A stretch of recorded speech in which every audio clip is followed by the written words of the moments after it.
Imagine you're traveling alone in rural Japan. You pass an old inn or a house near a waterfall, and a beautiful young woman steps out to greet you. She smiles, invites you in, offers tea, and maybe more. But behind those kind eyes and perfect face, she's not human at all. She is Jorogumo, the spider woman. In Japanese folklore, Jorogumo is a powerful yokai, a giant spider that has lived so long it gained the ability to shapeshift into a beautiful woman. Her name literally means things like entangling bride or whore spider, a warning that combines seduction, traps, and webs. By day, Jorogumo appears as a woman around 18 or 20 years old. Pale, flawless skin, long black hair, graceful movements, elegant, colorful kimono. Sometimes she plays music on a shamisen or koto, using the sound to draw lonely travelers closer. But this is just the bait. Her true form is a massive spider, often described as a golden orb weaver grown to monstrous size, with a woman's upper body fused to a spider's lower half, 8 deadly legs, and venom-dripping fangs. So how does Jorogumo hunt? Most stories follow a simple pattern. 1. A young man, traveler, or samurai wanders near her territory, often around waterfalls, ravines, or abandoned houses, on the edge of a village. 2. He meets a beautiful woman who invites him in. She is kind, charming, maybe even romantic. 3.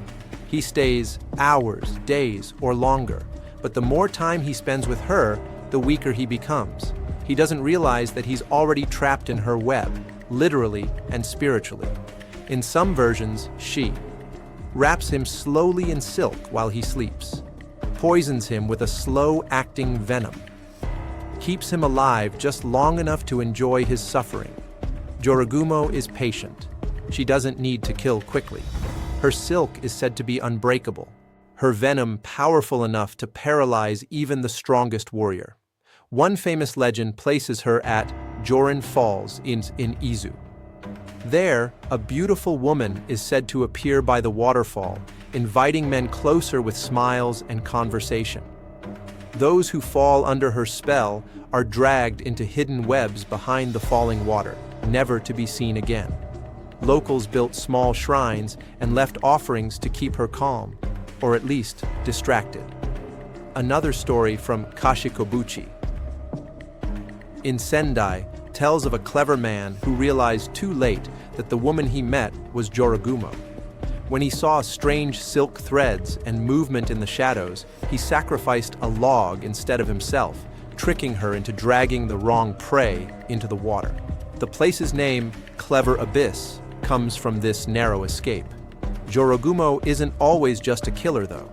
Some rare tales say she falls in love with a human, protects certain areas from other dangers, acts almost like a guardian spirit of a waterfall or ravine.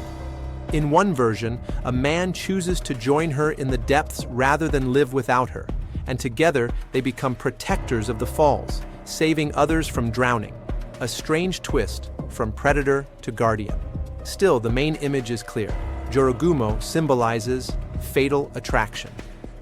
She is the embodiment of beauty that hides danger, desire that leads to destruction. Nature's lovely surface covering something cold and hungry underneath. Her story also reflects older anxieties. Fear of seductive women outside social norms. Warnings against brothels and pleasure quarters in the Edo period. The idea that if you chase pleasure blindly, you might end up entangled in a web you can't escape. In art, especially Edo period yokai scrolls, Jorogumo appears surrounded by smaller spiders, sometimes even fire-breathing spider minions that obey her commands. In modern times, she shows up in anime and manga as a seductive spider boss or villain, horror games as a half-woman, half-spider monster, yokai encyclopedias and mythology videos online. The core lesson remains the same. Not every danger looks frightening. Sometimes the deadliest predator in the forest wears a beautiful face, plays music, and offers you shelter. So tell me in the comments, do you think Jorogumo is just a horror warning about temptation, or a symbol of how nature and desire can work together to trap us? This is Black Butterfly Key, where every web, every smile, and every story might hide a monster. Don't forget to like, subscribe, and ring the bell for more yokai, dark folklore, and strange creatures from Japan and beyond.